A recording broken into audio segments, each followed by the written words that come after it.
Well, hey, hello again, YouTube. It's Petey, and we're here on the, the holiday weekend. It's the end of Labor Day weekend. This is it's always a tough weekend for me because my mom used to have us over. Her and my stepdad, who he was a good guy. A lot of times you hear, "Oh, my evil stepdad," and I understand that. See, I had an evil father. Anyway, um,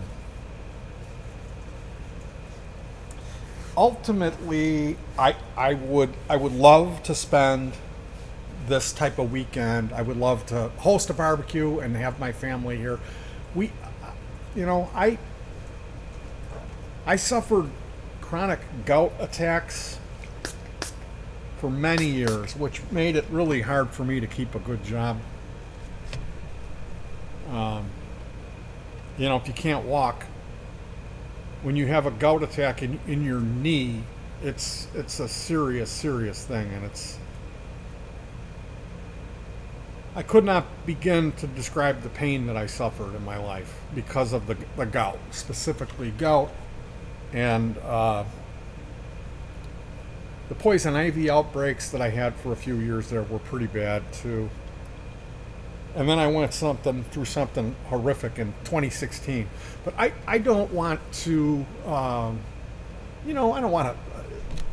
It's great to be alive. It's the greatest thing. It's to be alive and to be reasonably healthy. So anytime I get to feeling down, I always have to think, well, don't don't feel too sorry for yourself, because consider the people who have suffered even worse, like really bad stuff.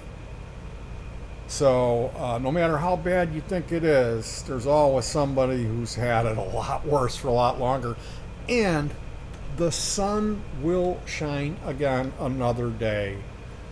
No matter what you're going through, how bad it is, there's nothing like being alive and seeing the beauty of this domain, God's creation, whatever you want to call it, Darwin's evolution. There's room for everybody at this party. Um,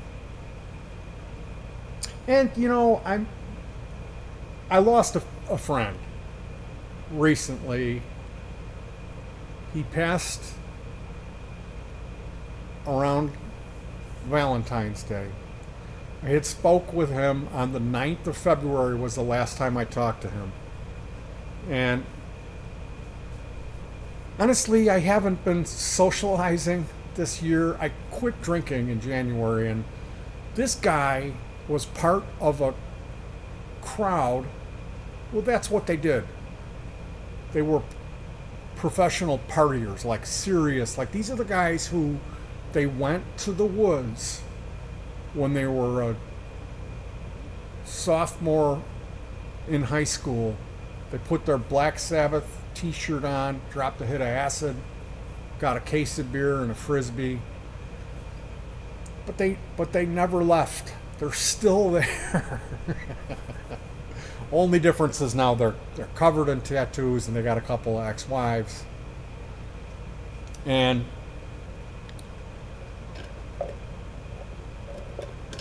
I met this guy through a mutual friend. I used to have friends, believe it or not. I had a group of friends, and all of that is dwindled. Like, people die. People, like the guy who introduced me to this dude, Dave T. I'm just calling him Dave T. I don't want to say his real name out of respect for his old lady, but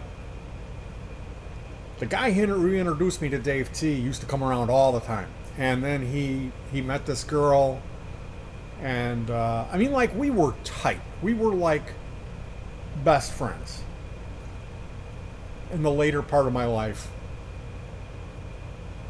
considering, like, I had another best friend who died from intravenously from shooting cocaine.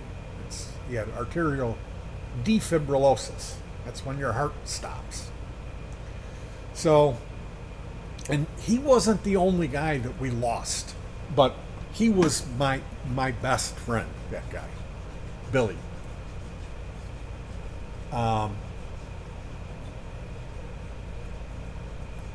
Dave T, his best friend was this dude Mark, and Mark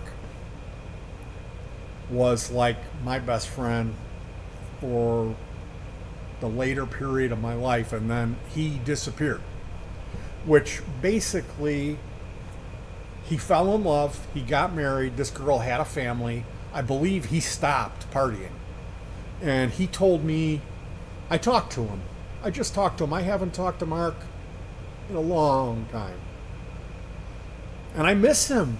Like, he used to come over and we would hang out and we would just enjoy each other's company.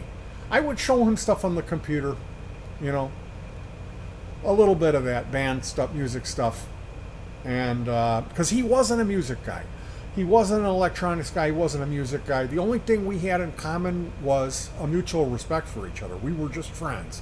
He was German, and I think he liked the fact that I'm of Swedish descent. I think that's why he liked me. But he had a crippling social anxiety where it was very difficult for him to, and like, man, when I first met him, like, he didn't talk, like he I remember him coming in with a job application to the place that I was assistant manager at this place, and he came in with this application with his head down, and like, sorry, like, he didn't say a word, he just handed the application and he turned around and went out. And I was like, I was telling my boss, like, I don't think you should hire that guy. I recognized him because I had seen this dude at my buddy Ray's house. Now, Ray is a guy, he was a music guy, he played bass. He was a punk rock guy who claims that he turned me on to all these bands. Anyway, Ray moved out of state. He got married and changed a lot. And tried to be friends with Ray on social media, but he just... in a friendship, for me, it has to be a two-way street. You both have to be enjoying each other's company. Like, there has to be this give and take in a friendship. But for a good one. And they're rare. Man, are they rare. Now, Mark, like I said, I was good friends with Mark. I was really close with him. Then he met this girl. He quit partying, and then now he has social anxiety issues again. So he's out of the picture. He can't be around people now because he's sober, and he has crippling social anxiety unless he's using drugs or alcohol. Which, I don't know, man. I think he was involved with some really bad news girls. That the girls that he dated, I don't really want to get into detail on this, but I'm happy that he found somebody and he's got a family, and that's more important than our friendship. Because I could never give him what he needed. He needed a companion, And I've got my wife, That's not to say that I don't need a friend. I'm that needy of a person that I do need a friend. Multiple. But Mark introduced me to Dave T. This is the guy who passed away. And Dave, at first I really wasn't sure about him. Like, there was something about him. I thought he was a bad guy. I just got this vibe. I just thought there's something about this guy. And then as I got to know him, I was like, this guy's a pussycat. He's the nicest guy. I think he was intimidated by me So he was kind of like trying to, like, man, like he met me when I was out on my boat and I was drinking and I was really cocky. Whenever I was out on my boat, I was not myself. I was just kind of cocky if I ran into other people. So we didn't meet under ideal situation, but he gave me a break and we became friends. And like I got introduced to a whole group of people through him, and he was hosting these music nights and parties at his house. The family band, back when my kids lived at home, we used to go there and play at his house. So we played these parties and met all these people. And basically, Dave ended up moving. He had a house. For whatever reason, he downsized. He was in an apartment at the end of his life. He was actually the maintenance man. And I was still in contact with him, but I didn't see him as much. I rarely saw him. I think I dropped some stuff off over there. And then I found out he had cancer. And then it was like I was reaching out to him. Something was telling me. I was reaching out to him. And he was like, no, I'm all good. He was bitching about work. And within a week of those conversations, he was gone. And I didn't find out until, was it yesterday or the day before? I just found out about that this guy's gone. And like he was one in a million. This guy was such a good person. And when you're talking about drug addicts and alcoholics, it's really rare to run into, to be able to say this guy was a partier. He was a hardcore partier, like a real deal, professional. You know, meaning I never really saw him get shit-faced. I did a couple times, and he was great. He was a great drunk. But he turned me on to a bunch of music that, you know, that I loved. He had eclectic music taste, and he really, like, he loved music. Dave did. That's something we had in common. It's like this unnatural love for music. Like, it affects me emotionally more than it does most people. Unhealthy. So yeah, R.I.P. Dave T, man. He contacted Mark, and Mark didn't get to see him. Mark went running to Florida on a vacation with his old lady. I'll come and see you when I get back. And it was too late. By the time he got back, the guy was gone. So I wish Dave would have let me know what was going on when I reached out to him, because I knew something. If I know you and you're about to die, I will know. I get triggers about that. What do you call that? Psychically, like I know when people are going to die. It's a weird thing with me. Like with my dad, I premonitioned it to the day. It was weird. It just came out of my mouth, and then he died that day. That's a different story. Anyway, I wish that I would have been able to say goodbye face to face.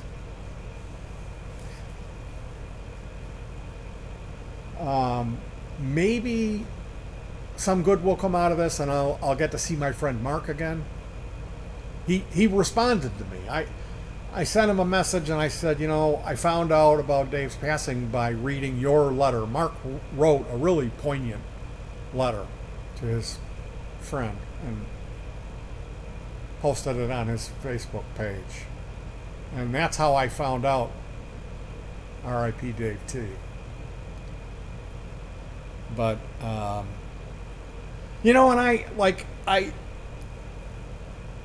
I had another guy who was my best friend who died of a heroin overdose.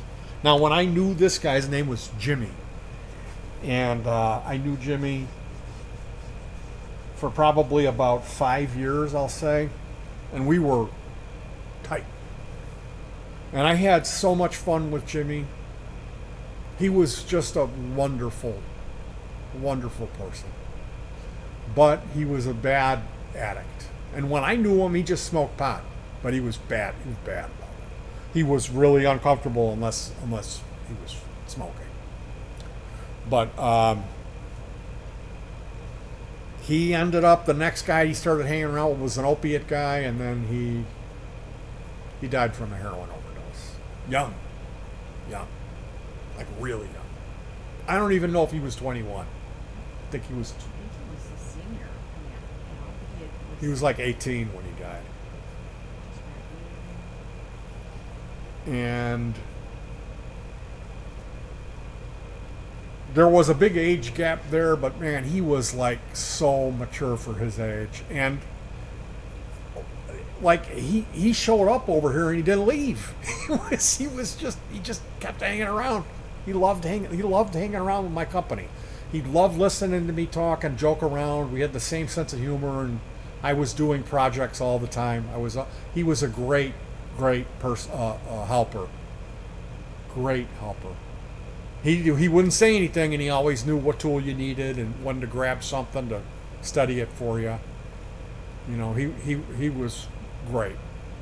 But another one of my, like my old singer, this guy that I came up with when I was a teenager, ended up horrific alcoholism to the point where I can't be around him. And he's got ex-old lady syndrome. He's got he can't be comfortable in his own skin unless he's got some knockout girlfriend or wife. And he's not that caliber of a guy. So the women that he gets have issues. They're either cheaters, or they're liars and cheaters, or they're meth addict liars and cheaters. So being around somebody when they've got a psychotic old lady and they're drunk, they drink to pass out, like literally conking out unconscious all the time. You can't have. I don't know if you ever had friendship with somebody who's like a bad alcoholic, but Tommy. I met Tom while we were both on boats. I was on an island, he was on a boat. My boat was moored at the island. And we ended up having a great friendship. Tommy was a Virginia hillbilly. He was way older than me. His alcoholism spiraled out of control to the point where I couldn't be around him anymore. And then he split. He moved back to West Virginia, and then he died from a drug thing. So he's not around anymore. So, I mean, I can go on. There's other guys who were like best friends of mine. This dude, his name begins with a K. His wife died suddenly, and that began this cycle of him going even deeper into bad alcoholism and then bad news women, like really bad, like classless, psychotic alcoholic women. And by classless I mean just B word with a capital C word, like just unimaginable bad news. So yeah, the point is, don't be my friend. If you be my friend, you'll turn into a horrific alcoholic. You'll die of a drug overdose, and you'll end up with a C word of a girlfriend, like a flaming, flying around the ceiling on a broom, like never seen before level of country. And you got to back me up on this one. Like when I would go over there and she would all of a sudden, Dan, you got to take the garbage out. Yeah. Or like you go to spend time with your friend jingles and all of a with sudden that dog. the wife Oh has all my these chores for the God. husband to do just because you're there. Oh my God. This dog, Jingles. Jingles, no. Kissing it and stuff in front of him to get him jealous, you know. But the long and the short of it is, I all through my life it's been like all these temporary friendships and some really epic ones, like really great friendships, where you think I'm going to be friends with this person, but that isn't the way life is. You're lucky if they last 3 years. Really. I mean, people change, people's life situations change. So realistically looking at it, you have to be realistic of what your expectations are for a friendship. And along with that, there's things like pacing yourself, things like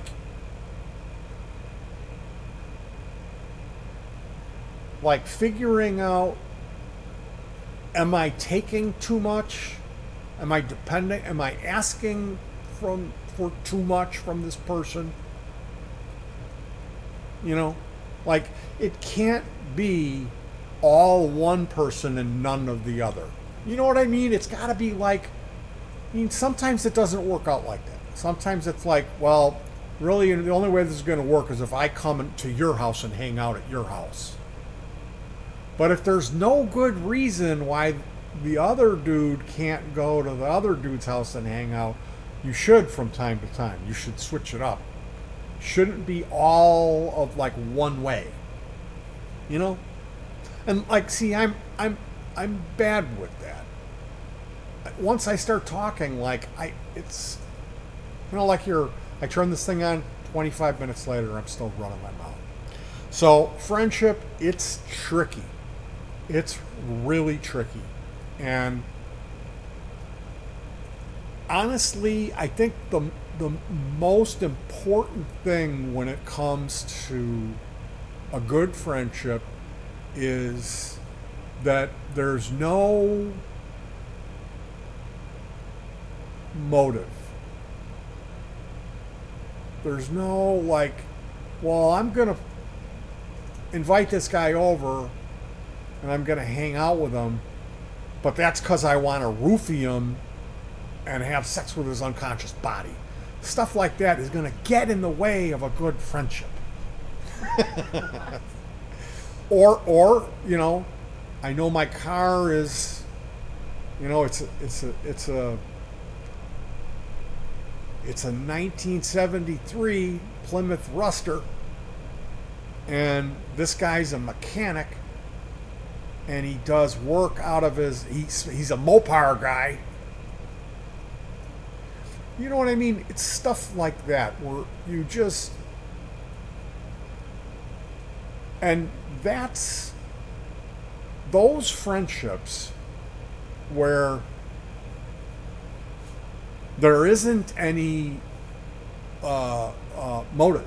There isn't any like payoff or extracurricular thing where one person is going to gain over the other person. Those are the ones that I would just call it an honest friendship. You know, you're friends with the person because you like them, because you like talking to them, and that's what you want.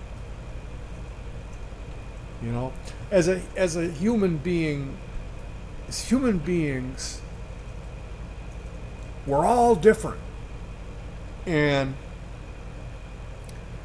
you can learn a lot from a friendship. You can learn so much. You can other people can make you see things differently and realize shit about yourself and just shit about who you are, how you absorb reality. You know? And like someone who doesn't care about you is not going to take the time to try to get through to you when you're way off base on something. You know what I mean? So there's that. But really, the best friendships that I've had in my life are the ones where there's no motive. I don't have any reason why I'm asking this person for their home phone number or if they like to hang out with me, other than I'm lonely. You know? And as human beings, like I said, we're all different. And there are people out there who they thrive on they can't stand being around people for whatever reason. There's those hermit types.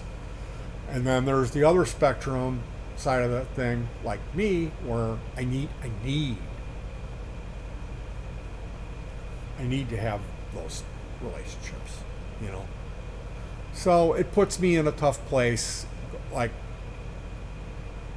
talking to these people when the friendship's over and you miss them and you'll call them up or whatever, see how they're doing, and it's just like old times for for an hour on the phone, and then it's like you got to get off the phone, and I'll talk to you later. You know, it's not, you can't go back to what you had. That's gone. And that's always just awkward and sad, you know. But I'll tell you what, that's better than just ghosting someone you used to be friends with. That's not cool. I don't care what you go through with somebody. If you were tight and you were like best friend level, you don't ghost someone. And I've got those type of ex-friends in my life. I have those. That's the fucking worst. So maybe it's me. Maybe I'm crazy and needy, and I would be better off just sitting here on this couch in the same spot I've been sitting since 2007 or 2008 when I got hurt. Where I've been sitting here by myself watching fucking YouTube videos.